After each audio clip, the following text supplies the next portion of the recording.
All right, today I have my friend, Mr. Christian Palmer. How are you doing today, sir? I am great, man. Thank you for having me. Hey, always a blessing and always good to see you, man. You mind giving us an idea of who you are, what you do? Kind of fill us in, man. Yes, so Christian Palmer, and I'm a men's health specialist and nutritionist. So I help men build unshakable confidence through getting lean, building muscle, optimizing their hormones, and conquering nutrition. So men come to me and say, Christian, I'm not the man that I want to be. I want to be healthier. I want to be more fit. I want to be better provider, protector for my family. I'm not proud of what I see in the mirror. I don't feel energy like I used to. Help me. And then we'll look over their lifestyle, look over their blood work. I'll get the whole rundown of everything they're going through. And of course, we'll talk about their goals and then we create a path to success. So let's say hypothetically, I'm reaching out to you and say, hey, man, mentally I don't feel like I'm in a good space. Physically, I know I'm not in a good space. What is your intake process? What does that kind of comprise of? That's a great question. So we start off with talking about what their pain points are, right? Like what keeps you Sure. up at night? What are the things that you know for sure that you don't like about your life? And I say life because yeah, we could talk about the health and fitness parts. Yeah, I'm not going to the gym. I don't sleep as well as I'd like to. I'm not eating as well as I should. But also what else? Is there anything going on relationship wise? Are you having trouble finding your mission in life? And the reason I ask these things is when you treat people, you got to treat them holistically. And a lot of times it's the things outside of, because eating food is a simple process. Oh, you got to eat Yeah. this and eat that, right? Oh, you got to get to the gym. It's not necessarily easy, but it's doable enough to where, someone's going to lose weight. But it's the things that happen in between, the stories we tell ourselves, the things that we feel about ourselves, like, oh, well, I've always been overweight. So how am I going to lose all this weight? I don't even know where to start. Or they say, well, I've always been overweight and maybe that's just the way things are going to be. Yeah. Or just always reasons. A lot of people will stack reasons on why they shouldn't have or don't deserve to have what they want. And then I dig into that because when we start to move the needle in those areas, the rest tends to come a lot simpler. What are some common narratives that you see? I'm sure a lot of, every patient has a different narrative, different dialogue they got with themselves, but is there some kind of a common one that is more frequent that you witness? So I definitely come across a lot of guys who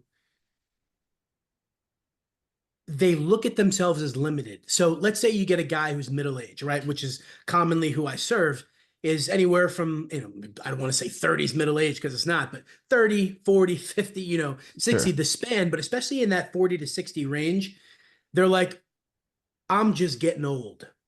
And I'm like, Sure. no, no, no, no, no, no. Because that is a cop out. So if things don't go the way you Uh, think they will, then you're going to say, well, I'm getting old, so I knew it was going to happen. Or if they don't try their hardest, which I've had guys who come in and their mindset's already on self sabotage because, they're not used to working hard. They say that a lot of people love the success you have, but they don't love what you had to do to get there.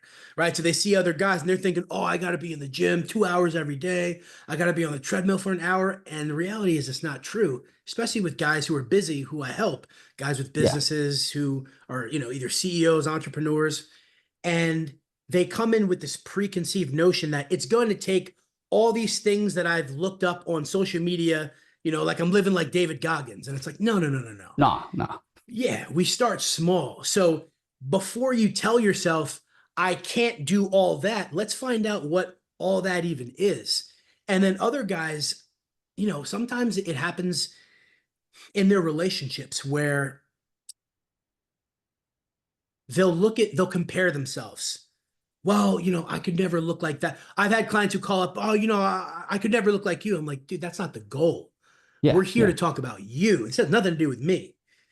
And they'll tell themselves these things. So they're already coming from a place of lack, coming from a place of, you're talking down on yourself, belittling yourself, as opposed to a guy who's like, all right, man, I'm here. I'm willing to work. What is it going to take? Let's find something sustainable. Those are the guys that succeed. And a lot of the journey with a lot of these guys is taking them from that guy who has self-limiting beliefs, teaching them, dude, nothing is impossible, but let's find Yeah. out what's sustainable for you. And Yeah. then, they skyrocket. That doesn't make sense though, because you get guys who are CEOs, executives, business owners. These are some of these are the 1%. So Mhm. that doesn't make sense that these are the guys that have these self-limiting beliefs. Where do you think that stems from? So it's definitely it's more common than people think because someone can be a stud in one area of life, right? But terrible in another. Think about some professional athletes that you've heard of, right? They end up in jail, tax evasion, sleeping with women and getting them pregnant and all these things. And you're like, Yeah, dude, what are you doing? Like you're off the rail, drug usage, arrested, and you're like, what are you doing? But on the field, they're amazing to watch.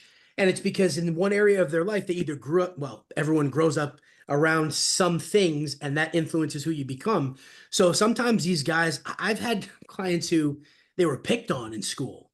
And you're like, dude, you're like 48. That should be a sure. non-issue anymore. But they carry these things with them. And sometimes that helped them become an amazing executive on Wall Street. But when they look at themselves in the mirror, they still see themselves as that little dude who Gotcha. got picked on.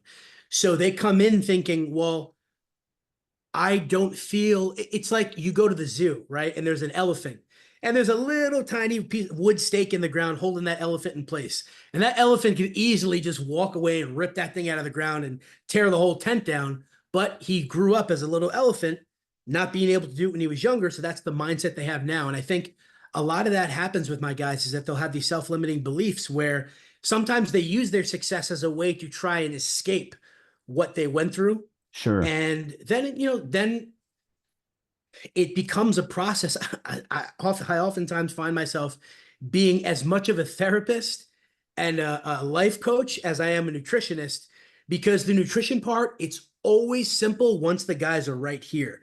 They'll come in. I've had conversations where guys, I'm on the phone with them, they're breaking down crying. Man, this is happening with the wife, because Yeah. this from having clients that don't feel good. They don't have the energy that they would like. So their intimate relationships suffer and they start to feel like less of a man. And Yeah. then that bleeds into the rest of their life. Then when they show up at work, they don't walk into business meetings with nice, proud posture and confidence. They let themselves go. They're looking frumpy. And that confidence, that lack of confidence, excuse me, shows through. And they just sort of mull through life, right? They've got plenty of zeros in the bank account, but they don't feel great up here. Like compensation almost, or almost like some of these guys sound like maybe they're putting on a facade to escape Mm, those traumas. yep. Do you think a lot of these issues that a lot of these guys have, do you think a lot of it's unresolved trauma, or do you ever refer them to therapy, or do you suggest it sometimes? That's a great question. So I have yet to refer a guy to therapy. And part of it is because Sure. I've taken an interest in really understanding what these guys go through, Yeah. right? Because I am not a therapist, but I've read lots of books. I've talked to therapists. I've had therapists as clients, and I'll ask them a lot of questions about perspectives. And in my experience in talking guys through certain self-limiting beliefs and then seeing the drastic change it's made in their life and the progress they're able to make after, now I can kind of pick things up. Like when a guy comes on board, I ask a lot of specific questions in the beginning. Yeah. And especially what's held you back from achieving the goals that you tell me you want. And once they start talking about that, the 7 layers of why. Oh, well, why was that? Well, my schedule is really busy. And when I go out, I have such trouble not drinking alcohol. Interesting. Why is that? Well, you want to be fun, with everyone. Okay, well, do you think that people wouldn't like you if you didn't? Right. So some guys were like, yeah, back in college, people always thought I was whatever unless I was drinking. So then now when it goes to client dinners and meetings, they're just drinking because they're trying to Yeah. be life of the party. And you're like, you realize you don't need to do that. So basically breaking those things down and getting them to understand your mission is to become the best version of yourself. And if that means that you have to eat a certain way or say no to other things, then that's what happens. That client, he doesn't do the deal with you because you drank, a shot of Yeah. bourbon with him. He wants to know that you're a cool guy and yeah, can sit down and hang, maybe have a cigar and talk. But he's not saying, well, we're not going to do that $10 million deal because he didn't take a sip of bourbon. Yeah. He wants to know that you're a trustworthy business professional. You know your craft and you're competent. So they end up getting past it and they're like, yeah, I went there, I had a club soda instead, right? So maybe you feel like, you're still kind of, you have the what you want to call it, the costume on with the drink in your hand and whatnot. Yeah. But it's a club soda and there's no alcohol in it. So you didn't drink the calories and you're achieving success. You still feel good about the interaction. The business deal gets done. So teaching them different ways that they can show up in a way that they think will make their business success continue, but making sure that they still achieve their fitness goals at the same time. Gotcha. It sounds like, and correct me if I'm wrong, it sounds like the vast majority of the difficulties these men deal with is more psychological than it is actually just get your ass in the gym, go eat right. Definitely. That, Absolutely. what are some things that you do to motivate these guys? Because let's be real, motivation a lot of times can be very transient. But what do you do to motivate and build discipline? Are there different sets of techniques, or do you have like a certain like onboarding process? Or I'm kind of curious how you approach that. Yes. So motivation, I always have them tell me what's important to them in life. And I'll say, okay, I want you to tell me the top three most important things. And if they have kids, every time it's my son, my daughter, whatever it is, then my wife. And then the third is providing for them, right? Or they might say work. It depends on, the individual, but generally it's the kids, the wife, and their mission, right? Their work. And I'll say, okay, now I want you to whittle it down to two. Naturally, work is less important than the kids and the Yep. wife. And then I'll say, okay, I want you to pick the first one.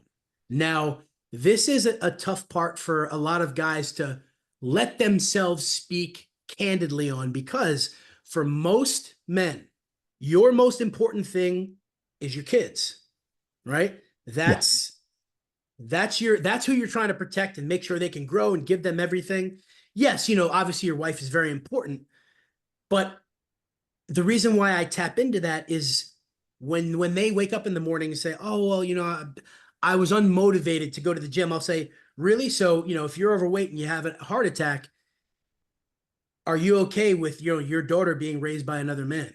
And sometimes I'll go that deep. Like I've had guys who Yeah. continue to make the same mistakes over and over because they don't they don't make things make or break, life or death, or make them a must. So I've had guys who come back to me, they show me their blood work. They had a scare at the doctor where the doc's like, yeah, we did a coronary scan on you and you're 50% blocked. You got to change something. Sure. So they come to me, and even though they have these diagnoses, they'll still, oh, well, I had trouble, oh, I went out Man. with the boys on Sunday. And I'm like, dude, do you realize that your daughter or your son may never see you again after a certain point? Are you okay with that? So then when you start to put that in perspective, they're like, I'm like, I tell you what, go look your kid in the face, like while we're on the call, and just tell them, I'm sorry, daddy was he just wasn't motivated to go to the gym. You're not worth me getting better for. They're like, no, I can't say that. Okay. So then treat this as important as you say it is.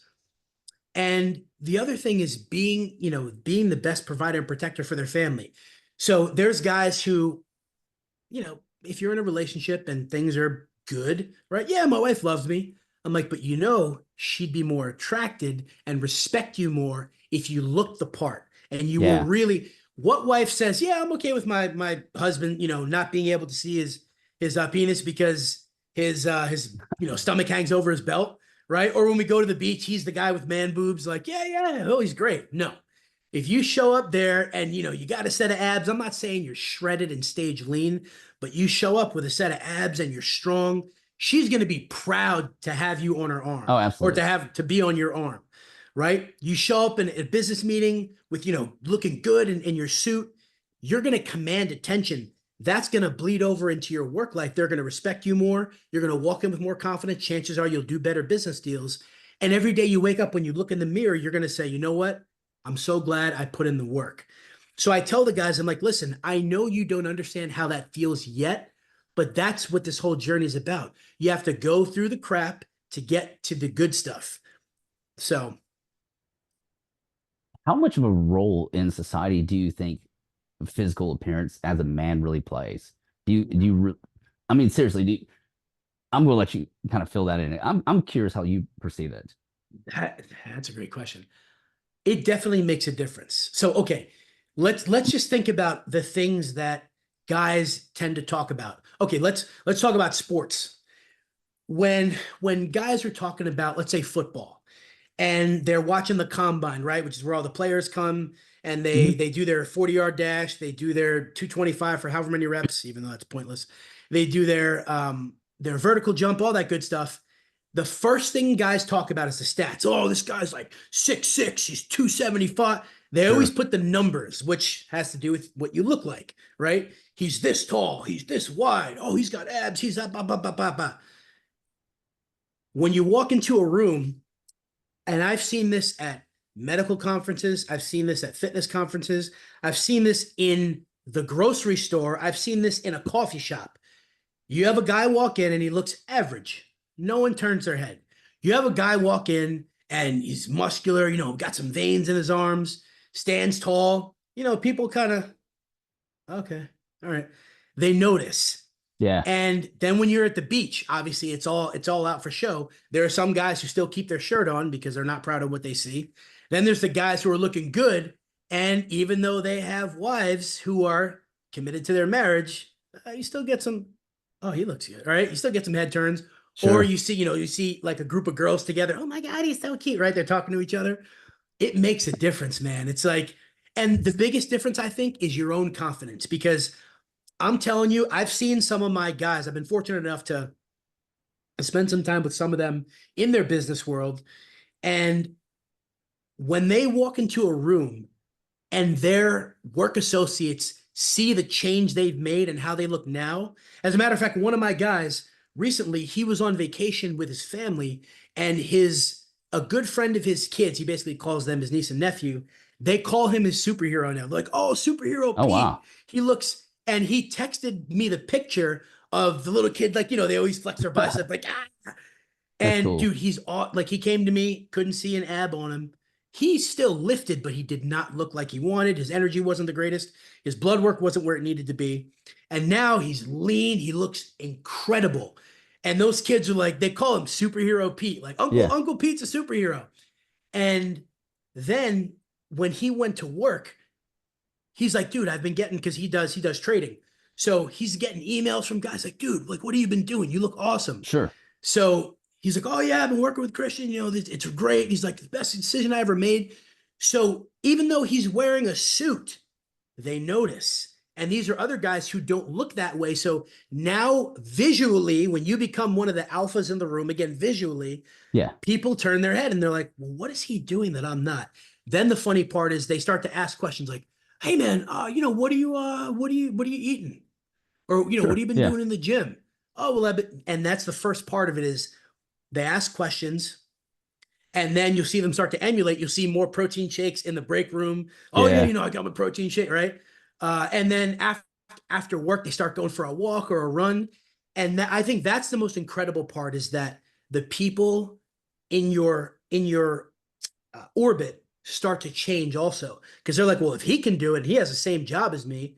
Well, Sure. why can't Yeah. I? So they start to get fit, and then Pete's wife started to take things to the next level. So it was really cool to see the change that he's made, the impact he's had on his family, the guys at his job, and you change people's lives. Man, that's awesome, man. What is the biggest like life-changing story that you've worked with so far? Oof. So I had a client who came to me, and I mean, so he was probably 100 and probably like 120 pounds overweight, Yeah, right? that's man, that's a lot. It Yeah. is. Let's be real. That's a Yeah. lot. Sleep apnea, high blood pressure. I mean, the You gamut. name it. Sleep apnea, high blood pressure, triglycerides were up, A1C was up. I mean, the whole list. Goes to the doctor and gets a coronary calcium scan. He's like, dude, you're like 75% blocked, man. And he You ain't had gonna that be around much conversation. longer. I mean, you're on borrowed time at that point. So he comes to me, Hmm. he's like, I got this diagnosis. He's like, what do I do? And he's struggling with the whole motivation thing. well, and of course he doesn't feel good. You're overweight. You're not sleeping well. Your blood pressure. I Yeah. mean, you're a walking red flag. Yeah. And he's like, dude, what do I do? And again, kids. So I started to use the kids as his motivating factor. The days he didn't do, and sometimes it would be several days. I'm like, talk to your daughter. Tell her, I'm sorry, daddy couldn't get it done. You're not important enough. Or, yeah, I'm okay with her walking down the aisle with, having another guy walk her down the aisle. No, he would never say that. And I'm like, I want you to think about her every morning when you get up and you're telling yourself, I don't want to do it. It's too cold out. Oh, it's dark still. Oh, I'm tired. Sure. And slowly over time, okay, he starts to make progress. And again, it's not about a complete lifestyle overhaul. It's what's sustainable. So for him, he wasn't working out at all. I'm talking not walking. He would sit down at home, watch TV after work. He'd go into the office, sit down all day at the desk, sit in the car to come home, sit down to have dinner, sitting all day. So we started off with just a walk every day. I'm like, I want you to give me 15 minutes. And then when it comes to food, I'm like, all I want you to do is prioritize protein. Protein should take up the largest space on the plate. I'm like, I don't care about anything else you eat Sure. because that's where he was. And my job is to meet him where he was and help him make progress, not break him, right? It's not like he's going through boot camp. So slowly made those changes. And then he starts to report back, hey, man, I'm feeling great. I know you told me to only go for 15 minutes, but I went for 20. That's when I know Cool. we're starting to get traction. He's doing more than I ask. So then slowly added more walking. I'm like, hey, man, do you feel like you're ready to start working out? Yeah, but I don't know how I feel about going to the gym. I'm real self-conscious. Cool. Let's have you do workouts in your house. Gave him the basics: body weight squats, modified push-ups, some rows with resistance bands. Yeah. Then over time, feels better with that. The workouts get progressively harder. Then, all right, you feel like you're ready to go to the gym. Yeah, I think I could do that one day a week. And then so on and so forth. So over time, 10 pounds, 20 pounds, 30 pounds, 40 pounds, blood work gets better, right? That fasting glucose comes down, blood pressure starts to normalize, right? Instead of being in the 140s, now we're in the, mid 130s, low 130s, and sleep apnea starts to improve. And his habits at night also, he's not staying on TV until it's time Yep. to go to bed, right? So it's that slow progression. And then over time, he becomes more motivated. So I don't have to give him as much one-on-one, texting him every day. Hey, man, did you get this done? He starts reporting to me, hey, man, got this done. Boom, boom, boom. I feel great. And then he's at the point now where it's almost like his drug. He's like, oh, man, I got to get my workout in today because Yeah. it makes me feel great. As opposed to before, it was the chips, the beer, the pizza. That made me feel good, but I felt guilty after. Man, that's awesome. It's a little the snowball effect, essentially. You just said, hey, lowest hanging fruit. Let's get what we can and just build onto that. And Exactly. that's awesome, man. When it comes to the nutrition side of things, do you subscribe into a certain style, one versus the other? I mean, what is your thoughts when comparing, let's say Whole30, protein centric, low carb, high carb? How's your philosophy towards implementing those different food strategies? Okay. So that's a really good question because I think everyone always wonders, like, what's the best? Sure. And everything is always case by case. And the reason for that is, so that guy comes to me when you have high triglycerides, high A1C, sleep apnea. I'm like, I am not going to give you a ton of carbs. That's the last thing I'm going to do, right? Because Sure. you already can't handle glucose well. I'm not going to just shove glucose in your body. So for him, it was a lower carb approach, but I still kept a lot of volume because he's used to eating a lot of snack food. So you Hmm. got to keep him. So it was like, okay, a lot of vegetables. His carbs were always fruit. Why? Fruit is sweet. It's easy to eat. You don't have to, it's not, the focus wasn't on measuring in the very beginning. And Yeah. hey, I've never seen anyone overeat apples, No. right? They taste great, but okay, go eat a whole bowl of apples. Never happens. So it was fruit. It was prioritizing protein. And then over time, we started to, okay, you feel like you're up for measuring breakfast because that's an easy meal. He's at home. Yep. Okay. And then eventually it transitioned over to now his carbs are higher because his body can handle glucose, right? Yeah. His A1C is good, his fasting glucose, and triglycerides are down. Versus I'll have another guy, let's say, who's already in fairly good shape. And he's like, hey, I just want to take things to the next level. I eat this, and this. All right, well, we can start you on a higher carb because you were under eating before, even though you got, 13, 14% body fat. and you're lifting 3 days a week, you're going for runs a couple days a week. So that guy can handle more carbs. So I never subscribe to a specific intermittent fasting, paleo, whole 30, but it's more so which one fits his lifestyle, right? Gotcha. Because it's got to be sustainable. If the guy's always on planes, trains, automobiles, 6 meals a day is just not going to work, Sure. right? And that's the most important part, is that I teach them to be very flexible, because if you just follow one regimen, then sometimes, like a paleo, it's like, well, maybe the guy likes to have a pasta every once in a while, or, Yeah. to go out and have a sandwich. It's cool. Or if intermittent fasting, I'm like, most people just do, it's not true fasting. They just do time restricted eating, right? Oh, Yeah. Yeah. I don't eat breakfast and I start eating in the afternoon. Well, it's not really fasting, like a clinical sense, or what it really is, like go 24 hours. You're just waiting to eat your first meal. So some guys like that because they're hustling in the morning, and I'll say, okay, you still got to get this amount of food in, but you can start later in the day.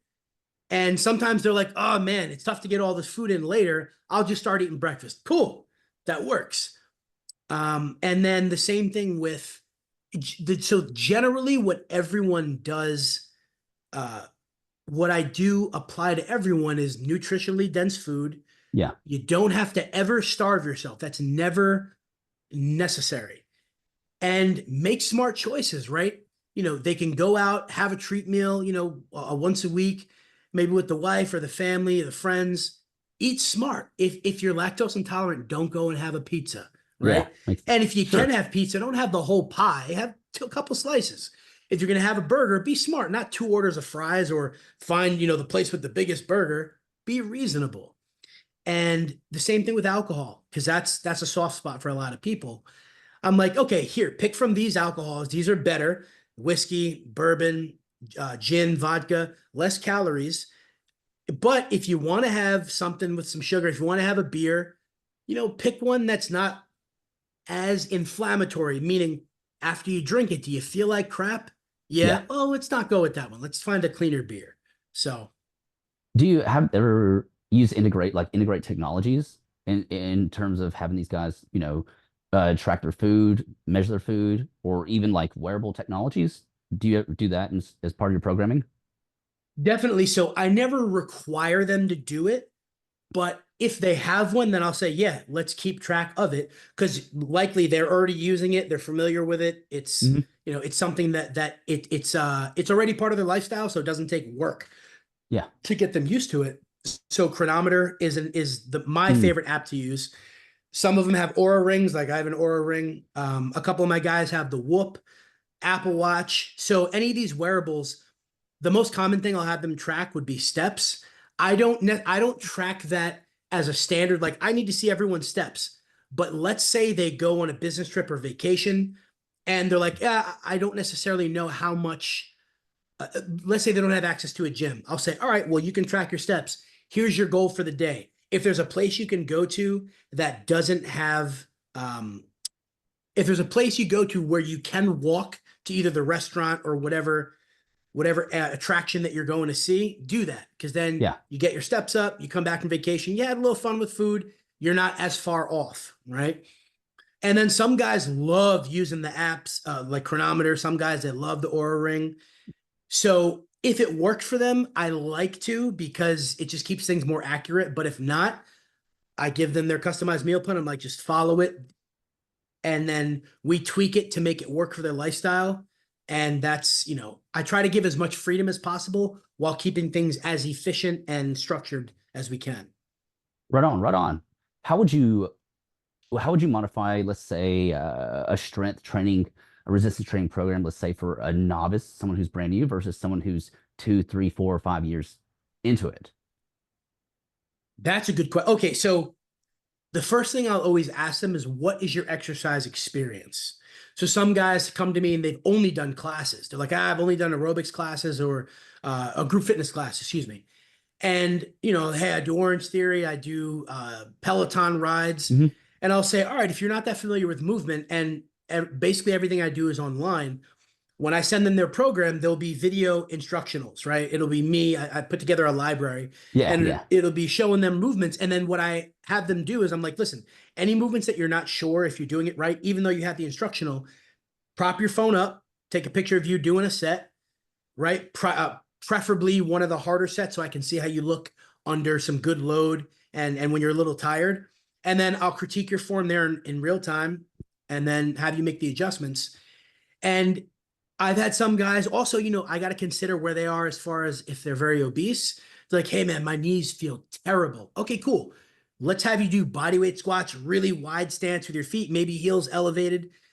And let's try to get to that point where you've dropped enough weight and you've moved enough where, okay, your joints are starting to feel a little bit better. That synovial fluid's flowing in there yeah. well.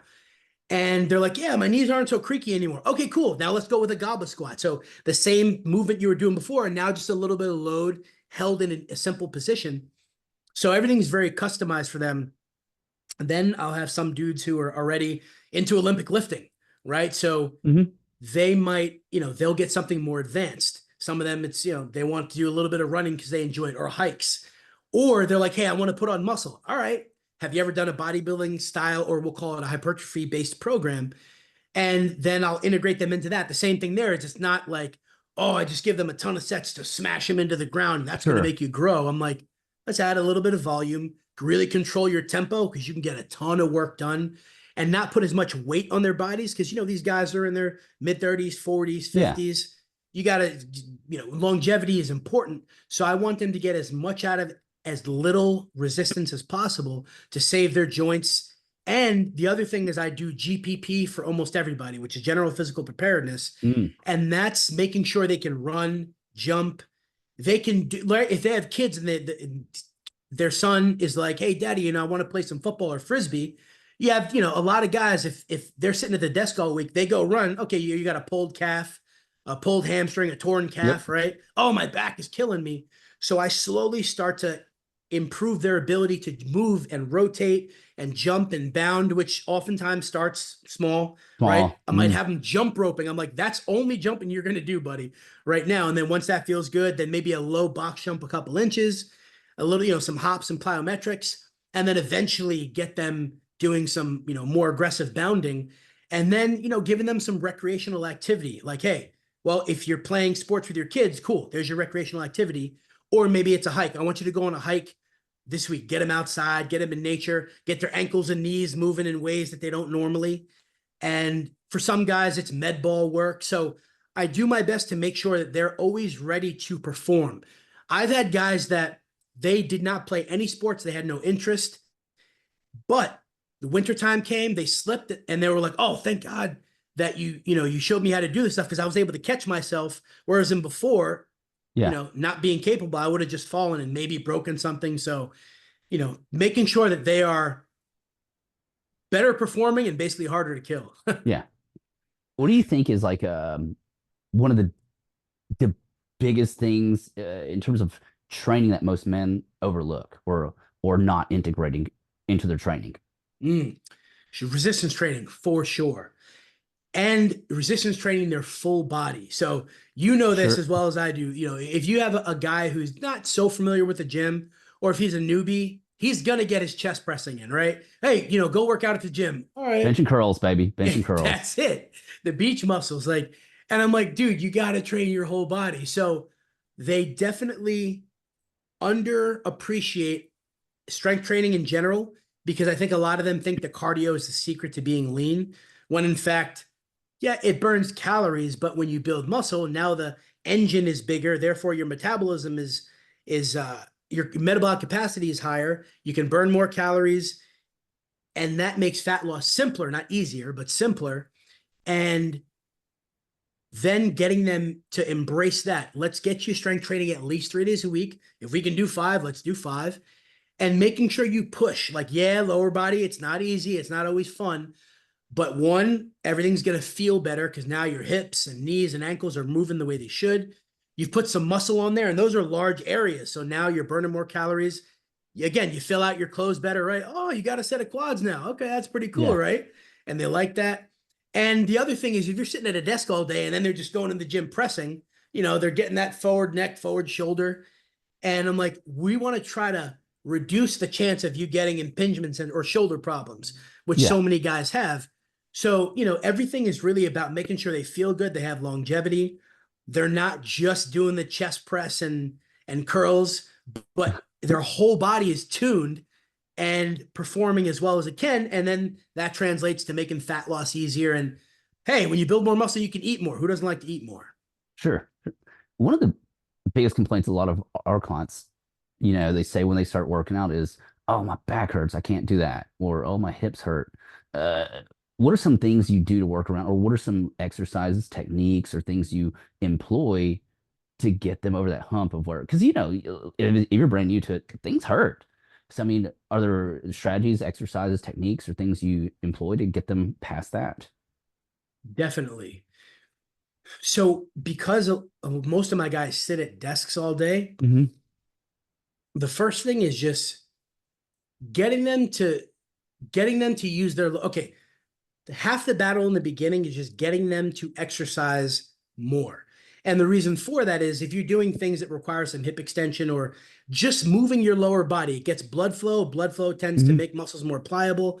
That helps. Then in the beginning of their workouts, I give them all a warm-up regimen. It generally takes between like 5 to 7 minutes. And that is some stretches like world's greatest couch stretch. These are things Hmm. just to open up the front of the hips and then dislocates to open up some of that shoulder tissue and pec tissue and getting their back stronger. So when it comes to hips, a lot of guys think, uh-oh, there must be something wrong with my low back.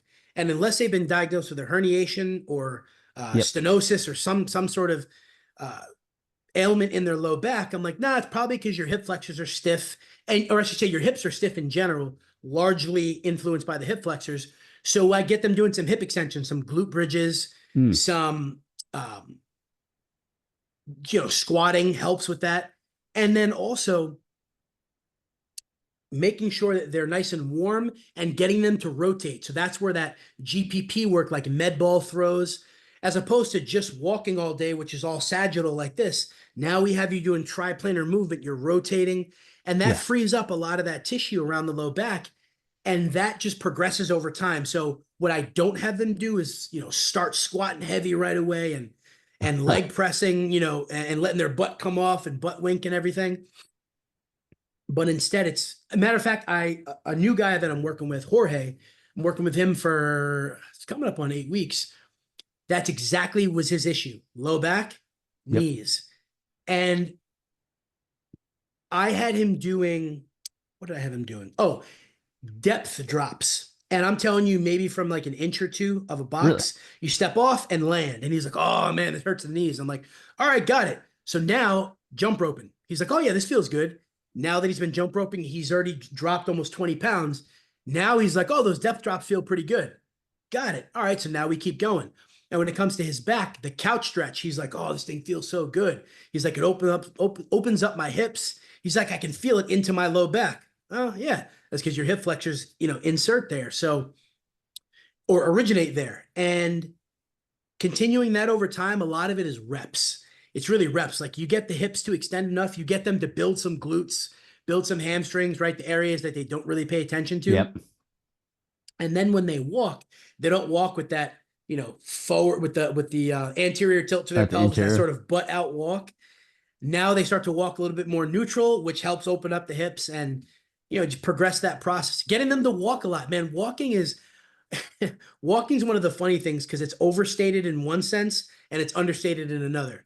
Overstated by way of, you'll ask somebody, hey, do you work out? Yeah, I walk, every day. I'm like, Yeah. buddy, you're looking to build muscle and lose fat. Walking's good. It's not bad, but that's not going to get you jacked, right? And then on the other sense, it's understated when guys are like, man, I'm eating well, I'm having trouble. I'm like, well, are you doing any cardio? Oh man, I hate cardio. I feel like it's going to make me lose my muscle. I'm like, dude, going for a walk, you're not going to lose your muscle. Yeah. Also, right, most of us need more time outdoors. So I'm like, go for a walk. Walking is one of the best ways to burn fat. So for those guys, walking ends up being relaxing, right? It gets that sort of fight or flight down, especially after a long day at work, Sure. gets them burning some fat. And it helps them.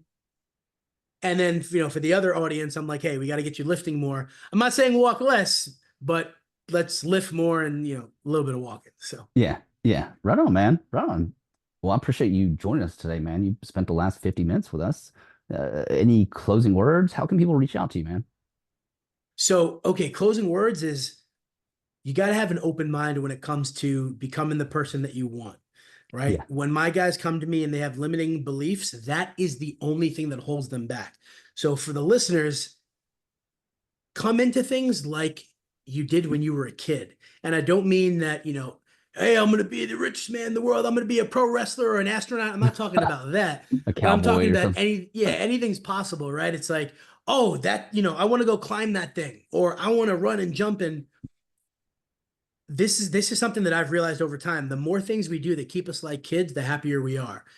Man. I've had clients that, so when I did more personal training, some clients would come in and they would be having a rough morning. "Oh, I don't want to be here." I'm like, oh, here we go. I'm like, I tell you what, I want you to jump in place for 30 seconds. So like, that seems kind of dumb. Oh yeah, do it. Every time by the end, they're like, they got a smile on their face. So like, oh, this is Having actually kind fun, of man. fun. Yeah, I'm like, what do kids do? Jump, right? Go out with friends, have fun, enjoy, make time for yourself, especially if you have a family. It's always kids, right? Family, business, but you got to take some time for yourself. That's why I love having my clients do hikes, go to the batting Hmm. cages, whatever you like. And the other part is, do some things that take you out of your comfort zone. I think that's an important thing, is get uncomfortable, because that is often the secret to success. And get your blood work done. All right. That's too many guys are walking around. They don't know what's going on. And I would say you can't hide from what's going on inside. So get your blood work done. Make sure you are where you are. If your hormones aren't where they need to be, get them where they need to be by seeing, someone like you, Justin, or just get started on exercise, but take the small steps. Okay. It doesn't have to seem like it's impossible to do, because you're looking at the top of Mount Everest saying, how am I going to get there? I got 50 pounds to lose. I want to build muscle. But instead, what's the smallest thing that I can do today to make the biggest difference? If that's go for a walk, go for a walk. If it's, hey, I'm going to Yeah. start lifting in the gym one day a week, get started, but get started. Right on, man. Right on. Words of wisdom. And it's simple too. Just Yes, make it happen. Make it happen. exactly. Oh, and then you asked where they can find me. So you can find me on Instagram, Christian F. Palmer. So Christian F like Foxtrot. Christian F. Palmer. Facebook, Christian Palmer. And then my website is Just like the shirt. relentlessfitnessandnutrition.com. Exactly. Excellent, man. Thank you so much for spending some time today. I Thank you so appreciate much it, for having brother. me, man. I